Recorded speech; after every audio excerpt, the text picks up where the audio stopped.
దూరదర్శన్ సప్తగిరి ప్రేక్షకులకు నమస్కారం. ధర్మ సందేహాలు కార్యక్రమానికి స్వాగతం.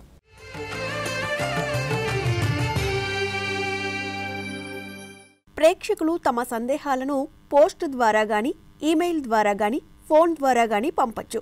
మా చిరునామా ధర్మ సందేహాలు కార్యక్రమం, care of director, Doordarshan Saptagiri, Punnamathota, Bandar road, Vijayawada. మా ఫోన్ నంబర్ 08666247175. మా ఈమెయిల్ ధర్మసందేహాలు ddkvja@gmail.com.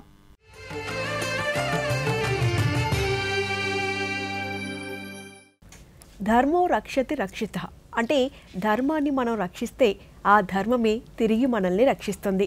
వేదాలు, పురాణాలు, శాస్త్రాలు, ఇతిహాసాలు మనం నిత్యం పాటించే ధర్మాలనే బోధిస్తూ ఉంటాయి.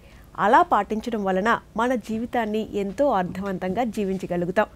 నిత్య జీవన విధానాల్లో ధర్మ అధర్మాలకు సంబంధించి అనేక సందేహాలు మనకు కలుగుతూ ఉంటాయి. ఆ ధర్మ సందేహాలను నివృత్తి చేసుకునేందుకు మన ఈ ధర్మ సందేహాలు కార్యక్రమం ఎంతగానో ఉపయోగపడుతుంది. ఈరోజు మన ధర్మ సందేహాలను నివృత్తి చేసేందుకు స్టూడియోకి విచ్చేసిన అతిథి గురువర్యులు, తొలి అచ్చ తెలుగు అవధాని, ప్రముఖ ఆధ్యాత్మికవేత్త డాక్టర్ పాలపర్తి శ్యామలానంద ప్రసాద్ గారు ఉన్నారు. వారితో మాట్లాడి మన సందేహాలను నివృత్తి చేసుకుందాం. నమస్కారం గురువు గారు. సమస్త సన్మంగళాని భవంతు, ధర్మస్య జయోస్తు.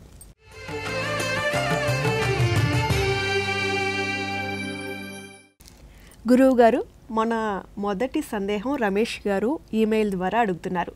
సాధారణంగా గుళ్ళలో దేవుడికి ఎదురుగా నిలబడి నమస్కారం చేయకూడదు అంటారు, వివరించండి అని అడుగుతున్నారు. గుడిలో దేవునికి ఎదురుకుండా నమస్కారం చేయవచ్చా, చేయకూడదా? చేయకూడదు అంటున్నారు అని కూడా వారే చెబుతున్నారు. అంటే చేయకూడదనే సమాచారం ఇప్పటికే వారికి తెలిసిన అట్లుగా ప్రశ్నలోనే తెలుస్తున్నది. ధ్వజస్తంభానికి స్వామివారికి మధ్యలో, అలాగే నందీశ్వరునకు ఈశ్వరునకు మధ్యలో మనం ఉండరాదు. అప్పుడు ఎదురుగా నిలబడినట్లుగా అవుతుంది. అందుకని పక్కకు నిలబడి నమస్కరించాలి, చేతులు జోడించి. అదే సాష్టాంగ నమస్కారం చేయదలుచుకున్నట్లయితే ధ్వజస్తంభానికి అవతల సాష్టాంగ నమస్కారం చేయాలి.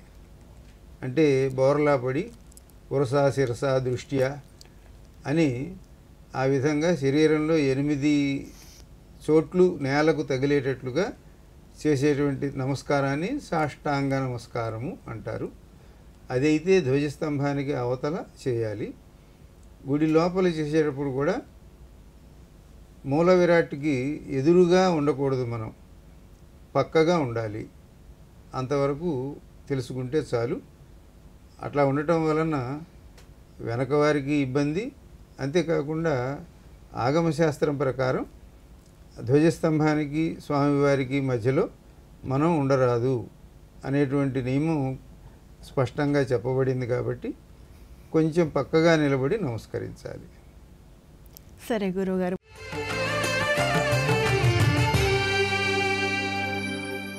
మరొక సందేహం దుర్గా గారు ఈమెయిల్ ద్వారా అడుగుతున్నారు.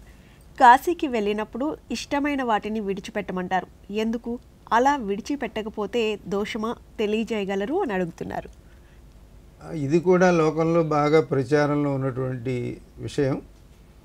ఏదైనా అంటే కాశీలో వదిలేశాను అని అంటూ ఉంటారు. అయితే కాశీలో ఏదైనా ఒక పండు, కూర వదలాలి, కాయ వదలాలి అనే ఒక నమ్మకంతో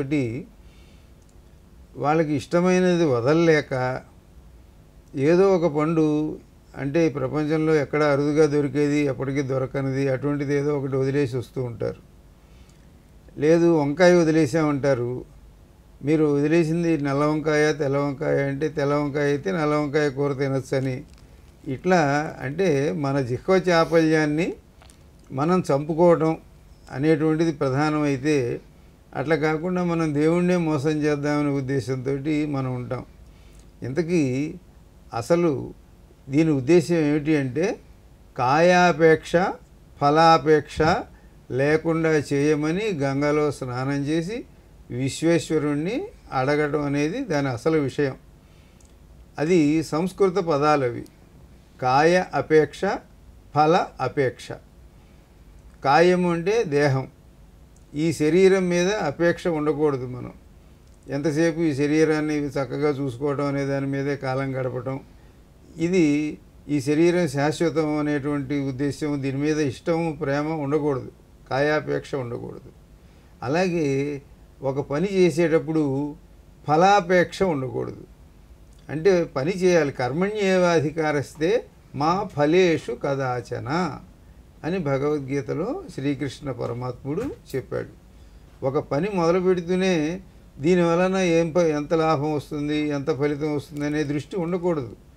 చక్కగా పని చేయాలి, చేసిన దానికి దాని ఫలితం దానికి వస్తుంది అనుకోవాలి. కాబట్టి ఫలమునందు అపేక్ష ఉండకూడదు, కర్మయందు అపేక్ష ఉండాలి. పని మన ధర్మం మనం చేయాలి. ఈ రెండు చెప్పారు. కాయ అపేక్ష ఉండకూడదు, ఫల అపేక్ష ఉండకూడదు. అంటే తెలుగు వాళ్ళు కాయ అంటే తెలుగులో కాయ అని, ఫల అంటే పండు అని, ఒక కాయ ఒక పండు వదిలేయాలని, అది కూడా నిజంగా వదలలేక మనస్ఫూర్తిగా దానికి అడ్డదారులు పక్కదారులు ఏమైనా దొరుకుతాయేమో, అంటే ఎక్కడైనా మంచి భోజనానికి వెళ్ళినప్పుడు అక్కడ పారేయలేక వదలలేక దానికి ఏదైనా ఇంకొక ఉపాయం చెప్తే తినచ్చేమోనని ఇటువంటి చాపల్యాన్ని, మోహాన్ని, లోభాన్ని, ఇటువంటి వాటిని వదులుకోవటం అనే విషయం ఆ కాయాపేక్ష ఫలాపేక్ష అనే దాంట్లో కాశీలో ఉంది తప్ప ప్రత్యేకం ఈ కాయ పండు వదలటం అనేటువంటిది ఏమీ అది సత్యమైనది కాదు, ఒక ఆచారంగా ఏర్పడింది. సరే గురుగారు, చాలా చక్కగా తెలియజేశారు. చాలా మందిలో ఈ డౌట్ అనేది చాలా కాశీ వెళ్ళినప్పుడల్లా అనుకుంటూ ఉంటారు. చాలా చక్కటి వివరణ ఇచ్చారు గురువుగారు.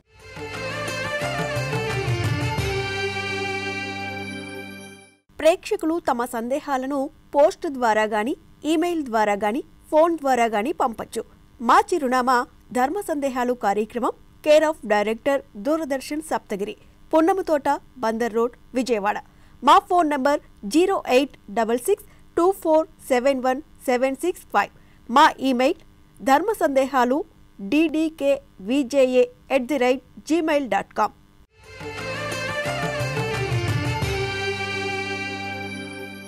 మరొక సందేహం చూద్దాం. రాఘవ శివకుమార్ గారు ఈమెయిల్ ద్వారా అడుగుతున్నారు. వేద మంత్రోచ్చారణ స్వరయుక్తం కదా, దక్షిణ భారతదేశం వారు ఒక రకంగా, ఉత్తర భారతంలో మరొక రకంగా పలుకుతారు. వీటిలో ఏది సరైనది? దయచేసి సందేహం తీర్చగలరు అని అడుగుతున్నారు. దేశంలో ఎక్కడైనా చతుర్వేదములు, ఋగ్, యజు, సామ, అథర్వ వేదములు, వాటికి నిర్దేశించబడినటువంటి ఉదాత్త అనుదాత్త స్వరితములు, ఇవి ఎక్కడైనా ఒకే విధంగా ఉంటాయి. అయితే మన దక్షిణ భారతదేశంలో కృష్ణ యజుర్వేదం అది ఎక్కువ ప్రాశస్త్యంలో ఉంటుంది. ఇక్కడ అందరూ కూడా దానిని వల్లిస్తూ ఉంటారు, దానిని చెబుతూ ఉంటారు. శుక్ల యజుర్వేదము మొదలైనవి ఉత్తర భారతదేశంలో ఉంటాయి. అందువలన రెండు తేడా ఉన్నట్లుగా మీకు కనిపిస్తాయి. కానీ అలాగే కేరళ అటువైపున ఉండేటువంటి అన్ని చోట్ల, దేశంలో అన్ని చోట్ల ఉంటుంది. సామవేదం యొక్క ప్రశస్తి ఎక్కువగా ఉండే చోటు ఆ సామవేద ఉచ్చారణ ఒక రకంగా ఉంటుంది. కాబట్టి ఒక్కొక్క వేదం ఒక చోట ఒక రకంగా ఉందేమిటి అనిపిస్తున్నట్లుగా ఉంటుంది. కానీ అటువంటిది ఏమీ ఉండదు. ఒక్కొక్క ప్రాంతంలో ఉండేటువంటి ఉచ్చారణ స్పష్టత, శైలి, అంటే తెలుగువారి వేదధ్వని చాలా స్పష్టంగా ఉంటుంది అని అందరూ అనుకుంటారు. కాబట్టి ఇక్కడ మన నాలుక, మన ఆహారం, మనం ఉండేటువంటి జీవన విధానం వలన ఇక్కడ ఒక రకంగా స్పష్టంగా ఉంటుంది. అక్కడ వారి జీవన విధానం, అక్కడ చలి, వాటి వలన ఒక రకంగా ఉంటుంది. అంతే తప్ప ఈ స్వరముల విషయంలో మాత్రం ఒకచోట ఒక రకం అనే మాట ఉండదు. సరే గురుగారు,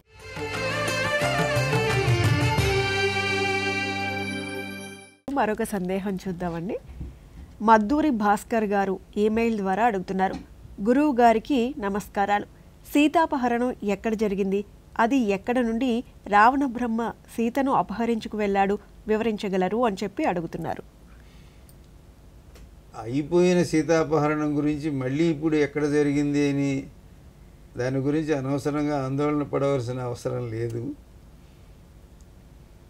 ఇట్లాగైనా రామాయణం చదవటం వినటం అనేది ఒక అవకాశంగా ఉంటుంది కాబట్టి దీన్ని కూడా ధర్మ సందేహంగా భావించి సమాధానం చెబుదాం.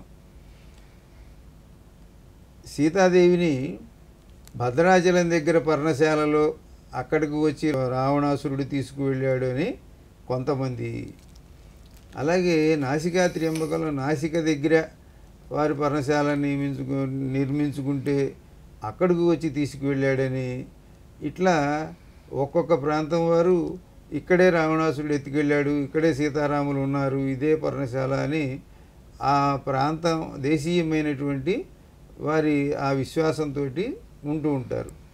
అయితే మనకు ప్రమాణం వాల్మీకి రామాయణం. వాల్మీకి వర్ణించిన విధానాన్ని పద్ధతిని బట్టి ఎక్కడ అయి ఉంటుంది అనేది మనం ప్రస్తుత కాల పరిస్థితులలో అప్పుడు చెప్పిన ప్రదేశాలు ఇప్పుడు ఏ పేర్లతో ఉన్నాయి, ఎలా ఉన్నాయి అనే దాన్ని మనం గమనించుకోవాలి. మొత్తం మీద ఇటువంటి అవగాహన, ఇటువంటి అన్వేషణ చేసినటువంటి పండితులు పెద్దలు పంపా సరోవరం, హంపి తీరం, అవి ఇప్పుడు మనం అనుకునేటువంటి హంపి ఆ ప్రాంతంలో ఈ విషయం ఇది జరిగినట్లుగాను, సీతాపహరణం అక్కడ జరిగినట్లుగాను వారు చెబుతూ ఉన్నారు. ఎంత చెప్పినప్పటికీ ఎవరికి వారు భద్రాచలం వెళితే పర్ణశాల ఇక్కడే సీతమ్మను ఎత్తుకెళ్ళారని, అలాగే నాసికా త్ర్యంబకంలో నాసికలో ఇక్కడే జరిగిందని, ఇక్కడే శూర్పణఖ ముక్కు చెవులు కోశారని అందుకని దానికి నాసిక అనే పేరు వచ్చిందని, ఇట్లా ఎక్కడికక్కడ రామాయణం మీద అనేకమైనటువంటి ప్రాంతీయమైనటువంటి కథా విశేషాలు అదనంగా చేర్చబడుతూ ఉంటాయి. అయితే అవన్నీ వాల్మీకంలో కనపడనివి చాలా ఉంటాయి, వాటిని అవాల్మీకములు అంటారు. కాబట్టి లెక్క ప్రకారం హంపి ప్రాంతంలో జరిగినట్లుగా పెద్దలు చెబుతున్నారు. సరే గురువు గారు, చాలా చక్కగా తెలియజేశారు.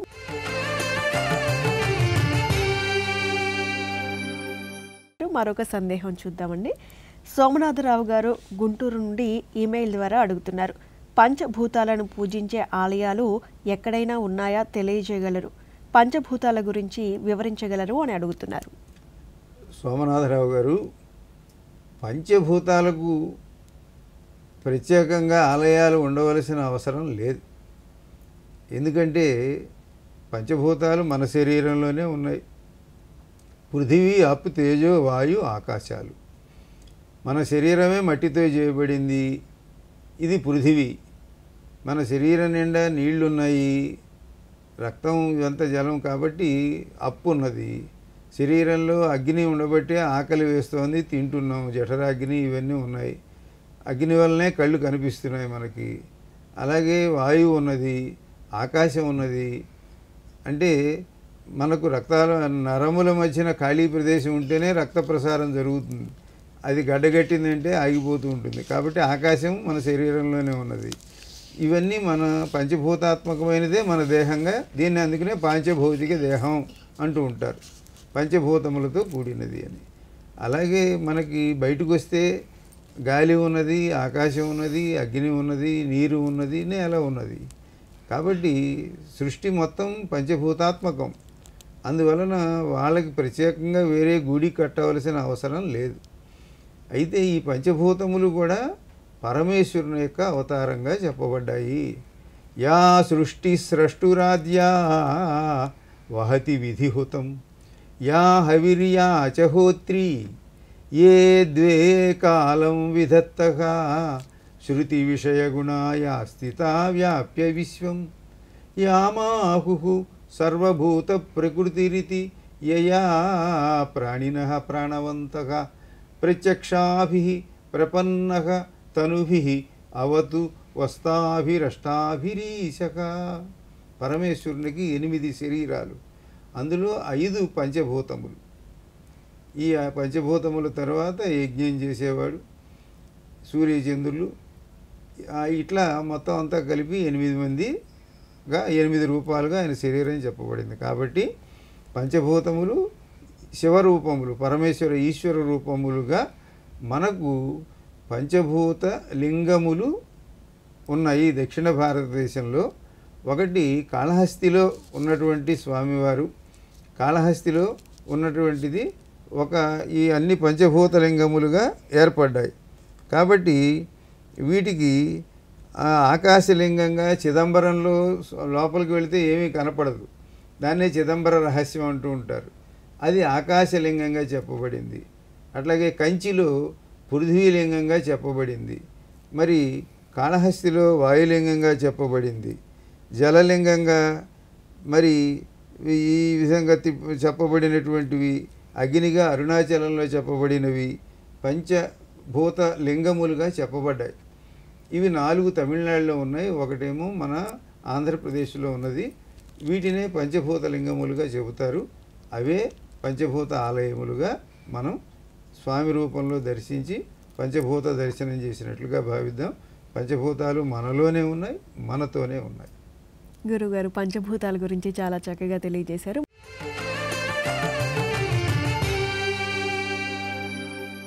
ప్రేక్షకులు తమ సందేహాలను పోస్ట్ ద్వారా గాని, ఈమెయిల్ ద్వారా గాని, ఫోన్ ద్వారా గాని పంపొచ్చు. మా చిరునామా ధర్మ సందేహాలు కార్యక్రమం, care of director, Doordarshan Saptagiri, Punnamathota, Bandar road, Vijayawada. మా ఫోన్ నంబర్ 08666247175. మా ఈమెయిల్ ధర్మసందేహాలు ddkvja@gmail.com.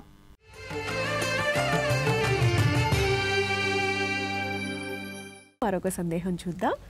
పూర్ణిమ గారు ఈమెయిల్ ద్వారా అడుగుతున్నారు, దేవతా విగ్రహాల ముఖాల తయారీ ఏ ప్రాతిపదికన జరుగుతుంది అని అడుగుతున్నారు. అమ్మా, దేవతా ముఖాల తయారీ, విగ్రహాల ముఖాల తయారీ అనేవి ఆ ప్రాతిపదిక శిల్పులు మేము ఇట్లా చేయండి అని మనకి ఇష్టమైన వ్యక్తి యొక్క ముఖాన్ని చూపించి, ఇట్లా రాముని ఇట్లా చేయండి, కృష్ణుడిని ఇట్లా చేయండి అంటే కూడా వాళ్ళు అట్లా చేస్తారు. అయితే అట్లా మనం చేయించవచ్చా చేయించకూడదా అనేది మనం నిర్ణయించుకోవాలి. శిల్పులకు మాత్రం దానికి ఒక శిల్పశాస్త్రం ఉన్నది. ఆ శాస్త్రంలో ప్రమాణం ఉన్నది. విగ్రహం ఎంత పొడుగు ఉంటుంది, ఎంత పొడుగు ఉంటే ఆ మెడపై నుంచి ముఖం ఎంత ఉండాలి, ఇదంతా కూడా ఒక గణిత శాస్త్రం లెక్కల ప్రకారం ఉంటుంది. చిన్న ముఖము పెద్ద శరీరము అట్లా ఉండదు, సప్రమాణంగా ఉంటుంది. ఆ ఉన్న దాంట్లో కూడా కళ్ళు మెల్లకన్ను పెట్టడం, ముక్కు వంకర పెట్టడం ఇటువంటివి కూడా చేయరు. చేస్తే ఆ విగ్రహం యొక్క శోభ ఉండదు. కాబట్టి అన్నీ చక్కగా సుందరంగా స్పష్టంగా చేస్తారు. మనం ఈ దైవ శిల్పములు, దేవతా శిల్పములు చేసేటప్పుడు వారికి పురాణములలో వర్ణనలు ఉంటాయి. ఆ వర్ణనలను బట్టి వీరు నిర్ణయించుకుని వీరి ప్రమాణములను బట్టి, అంటే ఇంత ముఖమునకు కన్ను ఎంత ఉండాలి, ముక్కు ఎంత ఉండాలి, చెవి ఎంత ఉండాలి, చెవి చిన్న చెవులు పెట్టాలా పెద్ద చెవులు పెట్టాలి, దీనికి అంతటికీ శాస్త్రం ఉన్నది. వాస్తు శాస్త్రం, శిల్పశాస్త్రం ఇవన్నీ ఉన్నాయి.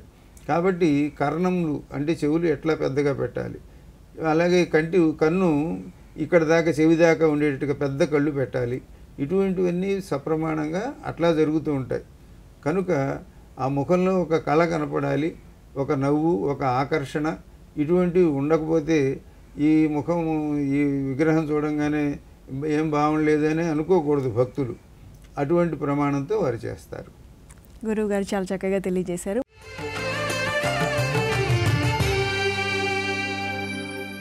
మరొక సందేహం చూద్దాం. నారాయణ గారు ఈమెయిల్ ద్వారా అడుగుతున్నారు, పంచాంగాలు అనేకం ఉంటున్నాయి, వాటిల్లో పేర్కొంటున్న సమయాల్లో వ్యత్యాసాలు ఉంటున్నాయి, ఏ పంచాంగాన్ని ప్రామాణికంగా తీసుకోవాలి తెలియజేయగలరు అని అడుగుతున్నారు. ఈ పంచాంగాలు వాటిల్లో సమయాలు కొంచెం తేడాలు ఉండటం అనే దాని మీద చాలామంది సందేహాలకు గురి అవుతూ ఉంటారు. వారి దగ్గర ఉన్న పంచాంగాన్ని ఇంకొక పంచాంగాన్ని చూసుకుంటూ స్పష్టత లేక ఇబ్బంది పడుతూ ఉంటారు. అయితే ఈ పంచాంగ గణనంలో సాయనము, నిరయనము అని 2 రకములైనటువంటి గణనములు ఉన్నాయి. ఈ రెండిటికి మధ్యన కొంత వ్యత్యాసం వస్తుంది. కొన్ని నిమిషాలు ఇటువంటికి లెక్కల్లో తేడాలు వస్తూ ఉంటాయి. కాబట్టి రాసులను బట్టి 12 రాసులని విభజించి చేసేటువంటిది ఈ సాయన గణితం వలన జరిగేది. అలాగే 27 నక్షత్రములు, ఆ నక్షత్రముల యొక్క ప్రమాణంతో, వాటి డిగ్రీలతోటి, వాటితో చేసేటువంటిది నిరయనమైనటువంటి గణితము. వీటిల్లో ఇప్పటి భారతదేశ ప్రభుత్వం కానీ, ఆ తర్వాత చాలామంది శాస్త్రవేత్తలు వీళ్ళు నిరయనమైనదే స్పష్టమైనది అని వారు చెబుతున్నారు. చెప్పిన మన సంప్రదాయం అంటే సంప్రదాయ దైవజ్ఞులు వారు మాత్రం మేము సాయనమే ఫాలో అవుతాము, దాన్నే అనుసరిస్తాము అని వారు దాని మీదనే గణితం చేస్తారు. వీరు దీనినే నిరయనం మీదనే వీరు గణితం చేస్తారు. దానివలన ఆ పంచాంగంలో ఒక రకంగా, ఈ పంచాంగంలో ఒక రకంగా సమయం కొన్ని ఒక 45 నిమిషాలు, గంటన్నర ఇటువంటి తేడాలు వస్తూ ఉంటాయి. దాన్ని బట్టి తిథులు మారటం, నక్షత్రాలు మారటం ఇటువంటి ఇబ్బందులు కూడా జరుగుతూ ఉంటాయి. ఇది ఈ 2 విధానాలని పాటించడం వల్ల జరిగేది. కాబట్టి మన తాత ముత్తాతల నుంచి, పూర్వకాలం నుంచి పరంపరగా వస్తున్నది సాయన మార్గం. కాబట్టి నేను సాయన పంచాంగానే నమ్ముతాను అన్నారా, దాని ప్రకారం ఉండండి. లేదు నిరయన మార్గంలోనే తర్వాత వచ్చినటువంటి వారు పండితులందరూ ఉన్నారు. ఇప్పుడు ప్రభుత్వం అంగీకరించింది కూడా నిరయన మార్గం కాబట్టి దీని ప్రకారమే ఉంటాను అని దాని ప్రకారమైనా ఉండండి. ఈ 2 గణితములు లోకంలో ప్రచారంలో ఉన్నాయి. అందువలన ఆ వ్యత్యాసం మీకు కనిపిస్తుంది. సరే గురుగారు, పంచాంగాలు అంటే ఏవి ప్రామాణికంగా తీసుకోవాలి, ఎలాంటి వాటిని నమ్మాలి అనే చాలామంది సందేహాన్ని తీర్చారు.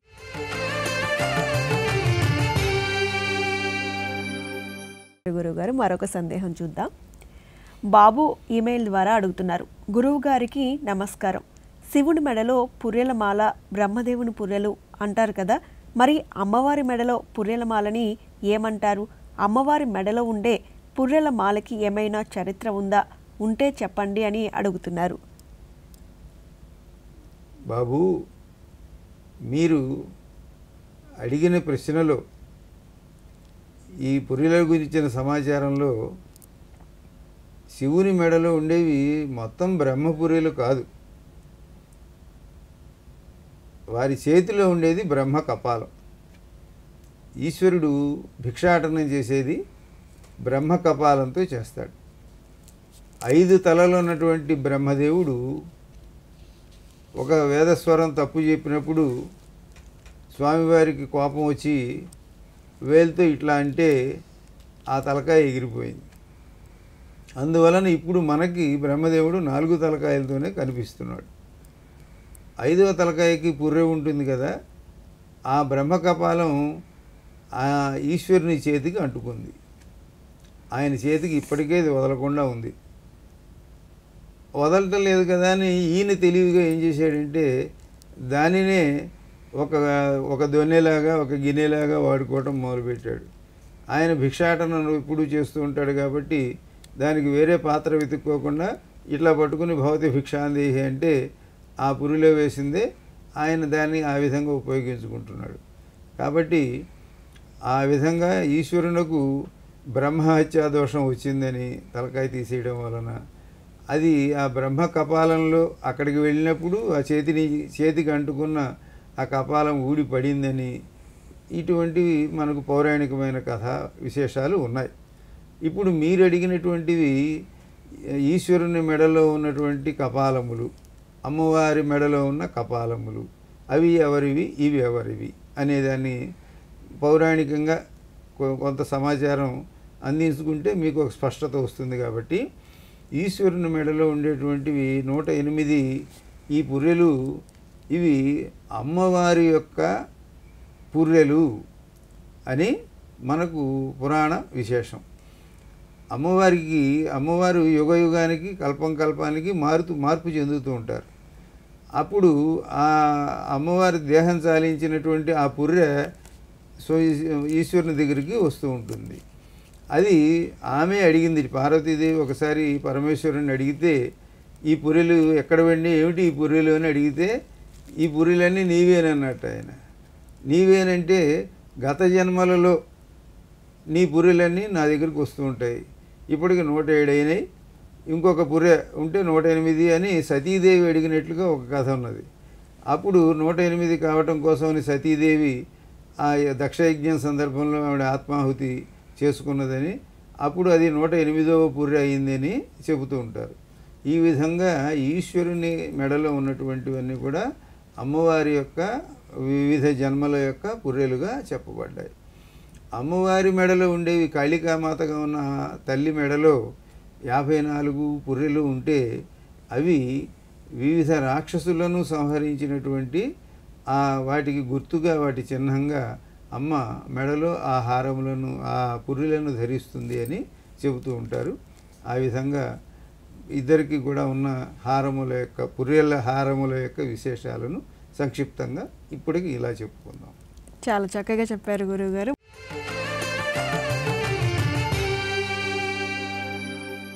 ప్రేక్షకులు తమ సందేహాలను పోస్ట్ ద్వారా గాని, ఈమెయిల్ ద్వారా గాని, ఫోన్ ద్వారా గాని పంపొచ్చు. మా చిరునామా ధర్మ సందేహాలు కార్యక్రమం, care of director, Doordarshan Saptagiri, Punnamathota, Bandar road, Vijayawada. మా ఫోన్ నంబర్ 08666247175. మా ఈమెయిల్ ధర్మసందేహాలు ddkvja@gmail.com.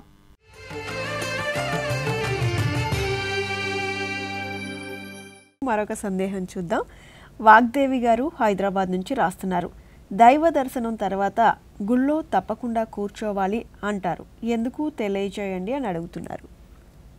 దైవ దర్శనం తర్వాత గుళ్ళో తప్పకుండా కూర్చోవాలి అనేది చాలా ఉపయోగకరమైన, అది ఒక వ్యక్తిత్వ వికాసానికి, మనస్తత్వ వికాసానికి ఎన్నో విధాలుగా పనికొచ్చేటువంటి నియమాలే మనకు దేవాలయం చుట్టూ నిర్మించారు మన పెద్దలు. ఆగమశాస్త్రం అంతా మన కోసమే ఏర్పడింది.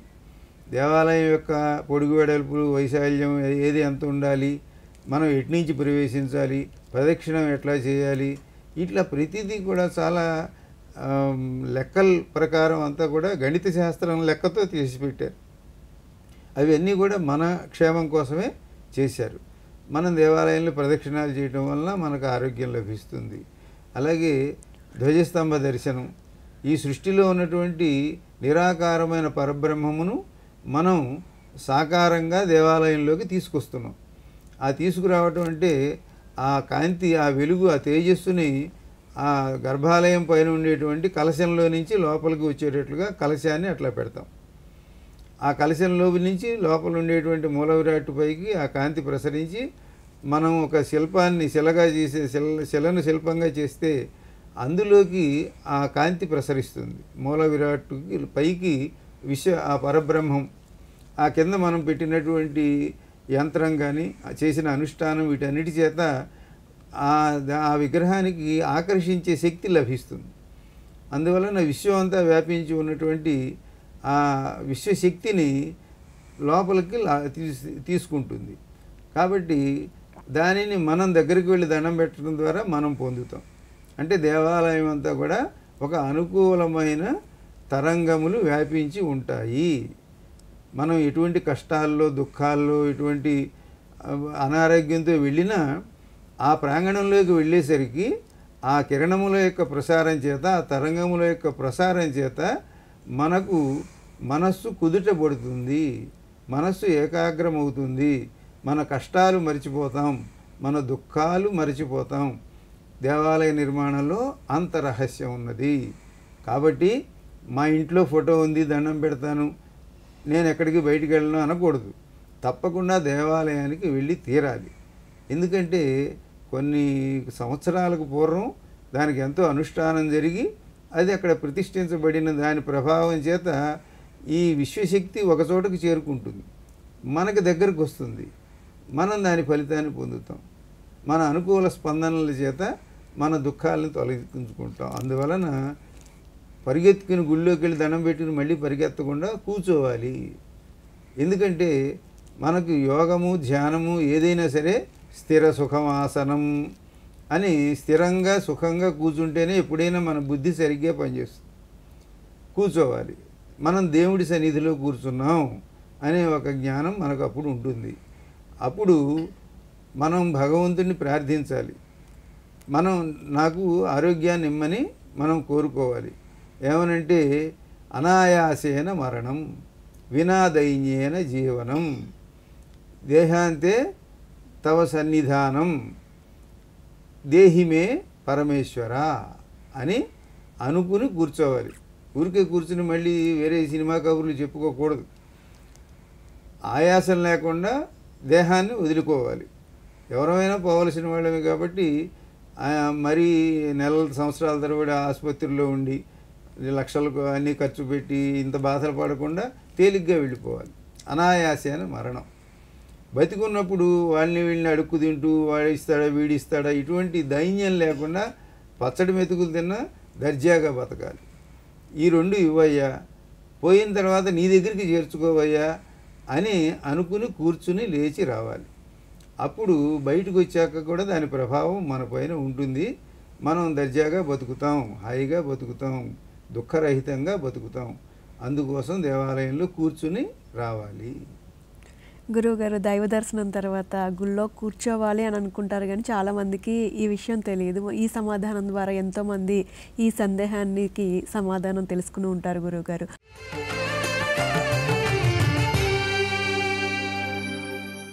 మరొక సందేహం చూద్దామండి.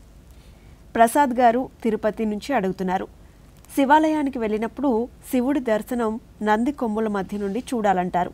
ఆ విశిష్టత గురించి వివరించండి అని అడుగుతున్నారు. శివాలయాల్లో దర్శనంలో ఇది తప్పకుండా అందరూ ఆచరిస్తారు. దానికి కారణం ఏమంటే, నందీశ్వరుడు ప్రమథగణాలలో ప్రథముడు. స్వామివారికి సన్నిధానంలో ఉంటాడు. నంది యొక్క అనుమతితోటే మనం స్వామి యొక్క దర్శనాన్ని చేయగలుగుతాం. స్వామి ఎప్పుడు నంది యొక్క మాటకి ఆయన ఎక్కువగా కట్టుబడి ఉంటారు. ఫలానా వారు వచ్చారు అని నంది చెప్తే నమ్ముతారు, లేకపోతే ఎవరైనా చెప్తే ఆయన నమ్మరు. కనుక మనకు స్వామివారికి ఎదురుకుండా కూర్చుని ఉంటాడు ఇప్పుడు నందీశ్వరుడు.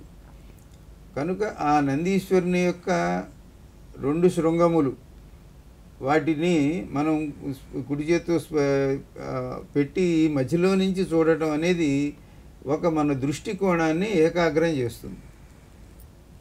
మామూలుగా బయట నుంచి చూస్తే అటు ఇటు చూసి ఈ గుళ్ళో గంట బాగుంది, అక్కడ దీపం ఇట్లా ఉంది, ఇక్కడ ఇట్లా ఉంది, ఇటువంటి మిగతా వాటి వంక చూస్తాం.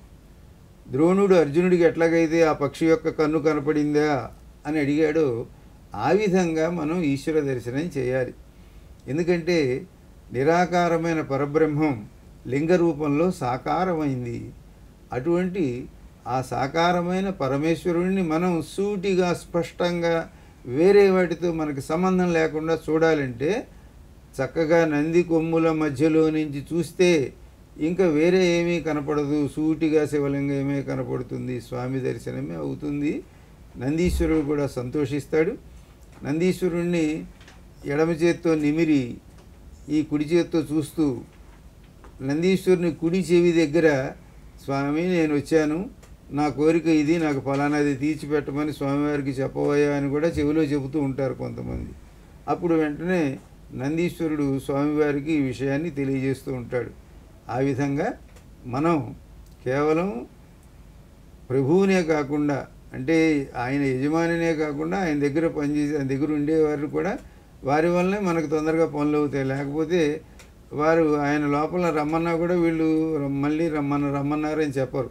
పూర్వకాలం నుంచి ఎన్నో కథలు అటువంటివి చూస్తూ ఉంటాం. కాబట్టి వారికి సన్నిహితంగా ఉండేవారినే మనం ముందు మంచి చేసుకోవాలి. ఇట్లా ఏ విధంగా చూసినా కూడా అందులో లౌక్యము ఉన్నది. అందులో అన్ని రకాలైనటువంటి మంచి లక్షణాలతోటి నందీశ్వరుడిని చూసి మనం దర్శనం చేసుకోవాలి. చాలా చక్కగా తెలియజేశారు గురువు గారు.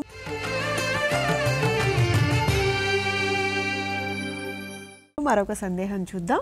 మహేష్ గారు గుంటూరు నుంచి అడుగుతున్నారు. గుడిలో గంటల ప్రాశస్త్యాన్ని వివరించండి.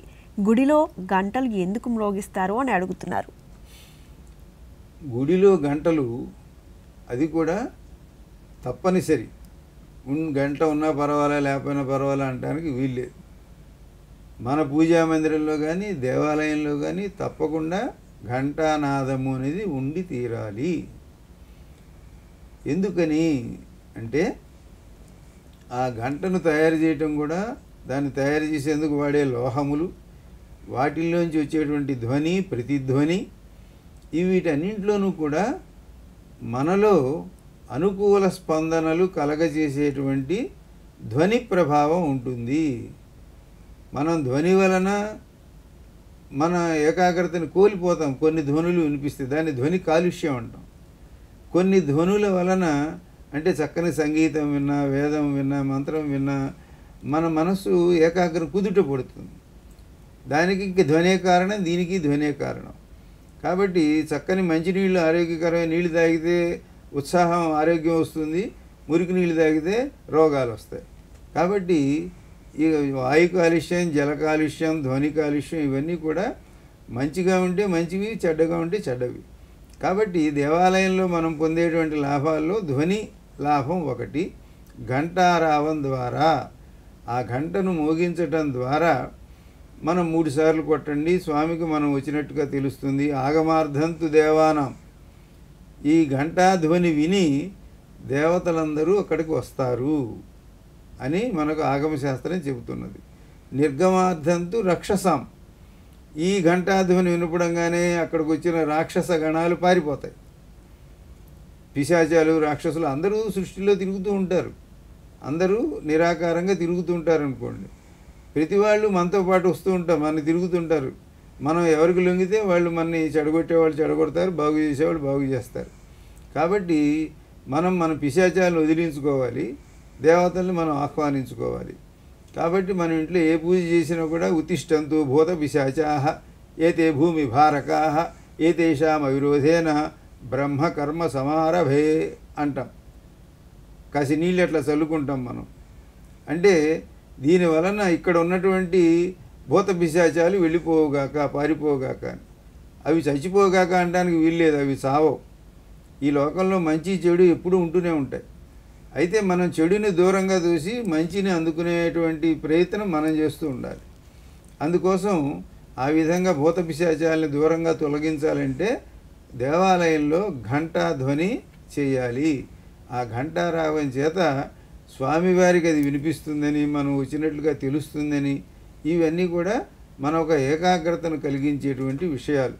కాబట్టి దేవతలందరూ రావాలి అనగా సద్భావములు రావాలి. మనం ఇప్పటి భాషలో చెప్పాలంటే మనకు ఆ పాజిటివ్ వైబ్రేషన్స్ రావాలి, నెగిటివ్ వైబ్రేషన్స్ పోవాలి. అటువంటి చోట దేవాలయంలో మనం ఎక్కువ లాభాన్ని పొందుతాము. అందుకే రోజు దేవాలయానికి వెళ్ళాలి. అందువలన దేవాలయంలో దీపం వలన కాంతి కాలుష్యం లేకుండా దీపములు, ఆముదం దీపం, నూనె దీపం దూరం నుంచి కనపడటం, గర్భాలయంలో ఆ దీపం వలన మన కళ్ళకు కలిగేటువంటి ఒక ఆరోగ్యం, చెవికి కలిగే ఈ ధ్వని ఆరోగ్యం, ఇవన్నీ కూడా ఆరోగ్యం మనకు దేవాలయంలోకి వెళితే అటువంటి ప్రశాంతత, ఏకాగ్రత లభించడం కోసం ఈ ఘంటారావం అనేటువంటిది వినిపిస్తుంది. అందులో ఉపయోగించేటువంటి కంచు, ఇవి అనేక లోహముల కలయికతో చేసే ఆ ధ్వని ఒక్కసారి మోగించగానే ఊరుకోదు, ఇంకా చాలాసేపు అట్లా తరంగములుగా వస్తూ ఉంటుంది. అది ఎంతో హాయిగా ఉంటుంది వినటానికి. దాని నుంచి ఎంతో సందేశం మనకు లభిస్తుంది. ఇట్లా ఘంటారావం గురించి గంట సేపు అయినా చెప్పుకోవచ్చు. ప్రస్తుతానికి స్వస్తి. చాలా చక్కగా తెలియజేశారు గురువు గారు.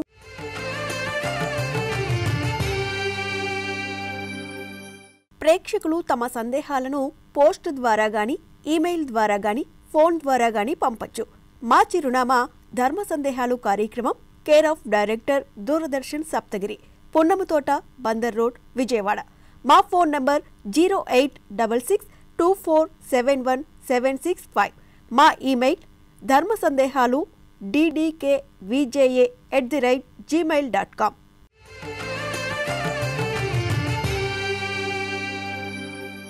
మరొక సందేహం చూద్దాం. తేజ గారు హైదరాబాద్ నుంచి రాస్తున్నారు. గోత్రాల ప్రాశస్త్యాన్ని వివరించండి, విదేశస్తులకు కూడా గోత్రాలు ఉంటాయా అని అడుగుతున్నారు. గోత్రాల ప్రాశస్త్యం అనేది అంతవరకు బాగానే ఉంది. విదేశస్తులకు కూడా ఉంటాయా అనే ఉద్దేశం వరకు అన్నారు. వారు విదేశస్తులంటే మరి ఇంకా వేరే మతాల వారికని కానీ ఇటువంటి ఏదో ఉద్దేశం అయి ఉండొచ్చు, ఏ దేశంలో అయినా ఉంటాయా అని. కానీ మన దేశం మిగతా ప్రపంచంలో అన్ని దేశాల కంటే చాలా ప్రాచీనమైనది.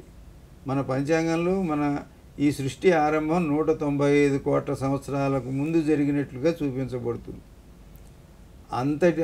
అప్పటి కాలాన్ని కూడా లెక్క పెట్టగలిగినంత తెలివితేటలు గల మానవ జాతి ఇక్కడ ఉన్నది. అంతేగాని ఫలానా అప్పుడు కోతిగా ఉండేవాడు, ఆ తర్వాత కాళ్ళు వచ్చాయి, చేతులు వచ్చాయి, కళ్ళు వచ్చాయి, తర్వాత మనిషి అయినాడు, ఇది ఈ లెక్క కాదు మంది.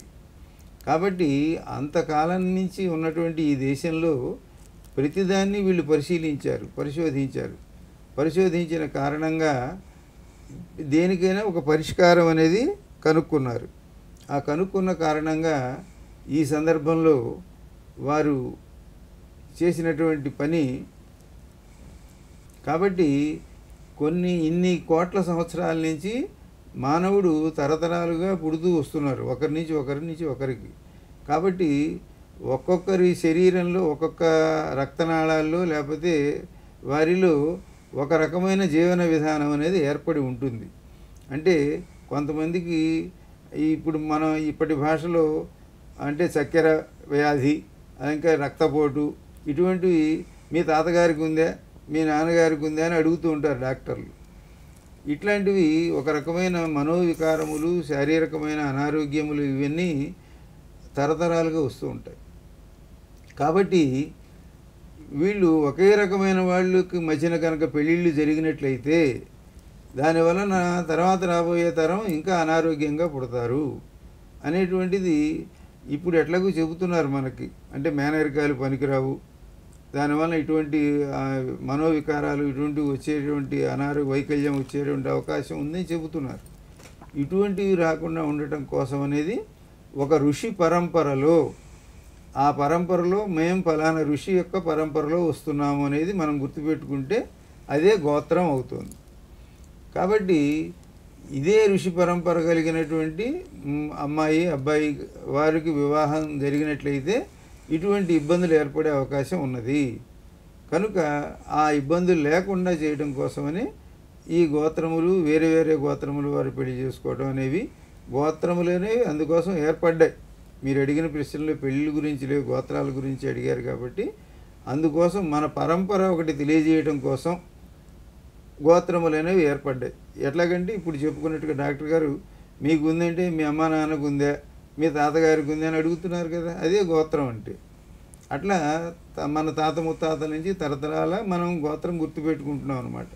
దీన్ని బట్టి ఈ గోత్రం లక్షణాలు ఇవి అనేది అది శాశ్వతంగా దానికి సంబంధించిన ఒక దస్త్రం తయారైపోయిందనమాట. అది మరి విదేశాల్లో ఉంటుందంటే ఎక్కడైనా వారు ఏర్పరచుకోవచ్చు. మనకిక్కడ ఒక ఋషుల్ని బట్టి లేకపోతే ఇంకా ఏదో ఒక పేరుతో పెట్టుకుని వారి వారి వృత్తులను బట్టి వారి ధర్మాన్ని బట్టి ఏదో ఒక గోత్రం, ఒక పరంపర పెట్టుకున్నారు. ఇప్పుడు కొంతమంది పైడిపాల గోత్రం అంటారు అనుకోండి, అది ఒక ఋషి గోత్రం కాదు. కానీ వారు చేసే వ్యవసాయంలోనూ ఆ పనిలోనూ ఎప్పుడో ఒక 10 తరాలకు పూర్వమో 20 తరాలకు పూర్వమో వారు ఈ పైడిపాల అనే ఒక చెట్టు వాళ్ళ దొడ్లో ఉండటం ఏదో పేరుతో పెట్టుకున్నారు. ఆ పరంపర వాళ్ళ ఇంట్లో వచ్చినటువంటి పిల్లలు, మనవులు, మనవరాళ్ళు, వీళ్ళందరూ ఏర్పడితే ఆ గోత్రం వాళ్ళు. కాబట్టి ఆ గోత్రం వారికి ఈ గోత్రం వారు కలవచ్చు. ఇటువంటి వాటి కోసం గోత్రాలు అనేవి ఏర్పడ్డాయి. ఏ దేశంలో అయినా ఏర్పరచుకోవచ్చు, పేరు మార్చుకోవచ్చు. ఈ గోత్రం అనుకోకపోవడం కానీ ఇటువంటిది వాళ్ళ సంప్రదాయం కాదు. కాబట్టి ఇంకో రకంగా అనుకున్న మనకి 7 తరాలు చూసుకోమని అన్నిటికీ చెబుతూ ఉంటారు కదా, ఇటువంటివే ఈ గోత్రముల యొక్క అంతరార్థం. మనమేమో దానికి స్పష్టంగా ఒక పేరు పెట్టాం గోత్రము అని. విదేశీయులు అట్లా పెట్టుకోకపోయినా ఈ పరంపర అనేది మాత్రం అవగాహన చేసుకోవడం అవసరం ఆరోగ్యం కోసం. వాళ్ళు రక్త పరీక్షలు చేసుకునివ్వండి, ఏ పరీక్షలు చేసుకునైనా ఇటువంటి వాళ్ళకి ఇటువంటి ఇబ్బందులు ఉంటాయనేది చెబుతూ ఉంటారు. గోత్రం ఆ పరీక్షలు అవసరం లేకుండానే చెబుతుంది మనకి. చాలా చక్కగా తెలియజేశారు గురువు గారు.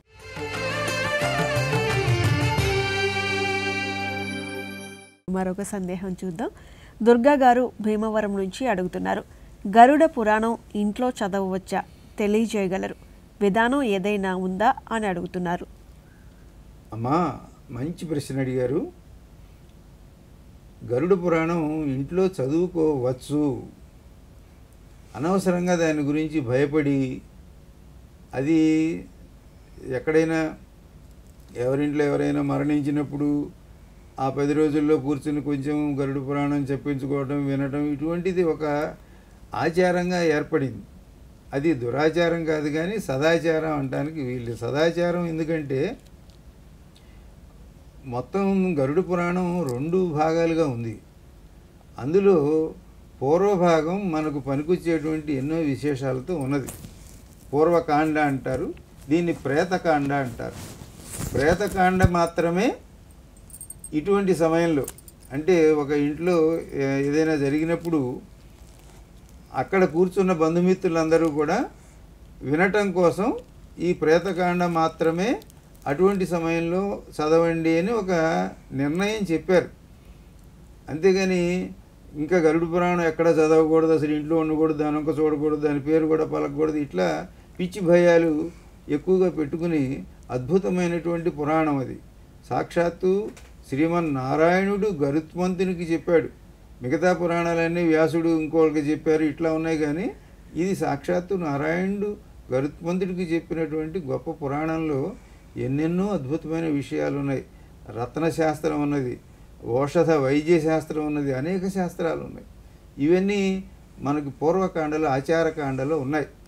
కాబట్టి మన ఇంట్లో హాయిగా చదువుకోవచ్చు. తప్పకుండా ప్రశాంతంగా చదువుకుంటే ఎన్నో రహస్యాలు, ఎన్నో విశేషాలు. మనందరం చదువుకునే విష్ణు సహస్రనామం కాకుండా గరుడ పురాణంలో ఇంకొక విష్ణు సహస్రనామం ఉన్నది.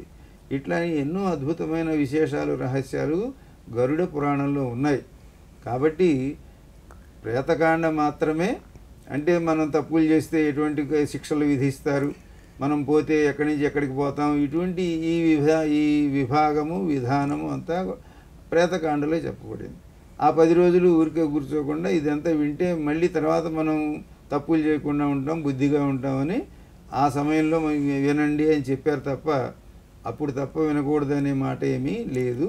తప్పకుండా చక్కగా అందరూ గరుడ పురాణం చదువుకోండి, ఇంట్లో పెట్టుకోండి, ఏమీ భయపడకండి. చాలా చక్కగా తెలియజేశారు గురువుగారు.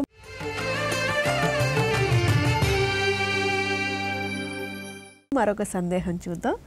లక్ష్మి గారు విజయవాడ నుంచి అడుగుతున్నారు. ప్రతి ఇంట్లో ఉండే తులసి కోట విశిష్టత తెలపగలరు అని అడుగుతున్నారు. అమ్మా, ఇది కూడా చాలా ప్రశస్తమైనటువంటిది, ప్రసిద్ధి చెందిన విషయమే. అంటే తులసి కోట లేని ఇల్లు ఉండదు. అది అంత మనకు మన తాత ముత్తాతల నుంచి అందజేయబడినటువంటి ఒక అద్భుతమైన విషయం. ఇల్లు అంటే తప్పకుండా తులసి కోట ఉండి తీరాలి, తులసమ్మ ఉండాలి అని ఆ తులసమ్మ చుట్టూ ముగ్గులు పెట్టడం కానీ, దీపాలు పెట్టడం కానీ, ఇవన్నీ కూడా మనకు తరతరాల పరంపరలుగా వస్తున్నాయి. కాబట్టి దాని గురించి తులసి ఎప్పుడూ 24 గంటలు ప్రాణవాయువుని వదిలేటువంటి అద్భుతమైన ఔషధి వృక్షం కనుక ఆ తులసి అనే ఆమె బృందగా ఉందని ఇటువంటివి ఎన్నెన్నో పౌరాణికమైన కథలు చాలా చాలా ఉన్నాయి. కానీ అసలు తులసి మన ఇంట్లో ఉంటే మన ఆరోగ్యం మన ఇంట్లో ఉన్నట్టు. కనుక ప్రస్తుతానికి ఈ విషయం తెలుసుకోండి. తప్పకుండా మీరు 20వ అంతస్తులో ఉన్నా సరే మీ ఇంట్లో తప్పకుండా ఒక తులసి మొక్క ఉండాలి. దాన్ని జాగ్రత్తగా మీరు సంరక్షించుకోవాలి. ఇంకా దానికి సంబంధించిన అనేకమైన రహస్యాలు, విశేషాలు మరొకసారి విశేషంగా చెప్పుకుందాం. సరే గురువు గారు, ప్రేక్షకులు అడిగిన ఎన్నో సందేహాలను చాలా చక్కగా తెలియజేశారు. ధన్యవాదాలు. ధర్మస్య జయోస్తు, సమస్త సన్మంగళాని భవంతు.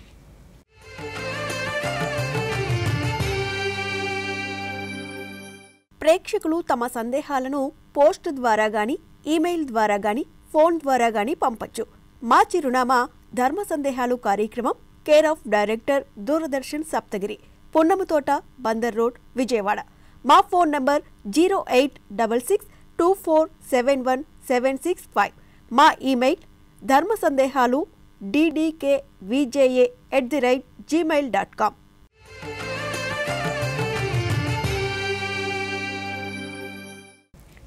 చూసారు కదండి, ఇది ఈనాటి ధర్మ సందేహాలు కార్యక్రమం. మరో కార్యక్రమంలో మళ్ళీ కలుసుకుందాం. అంతవరకు సెలవు. నమస్కారం.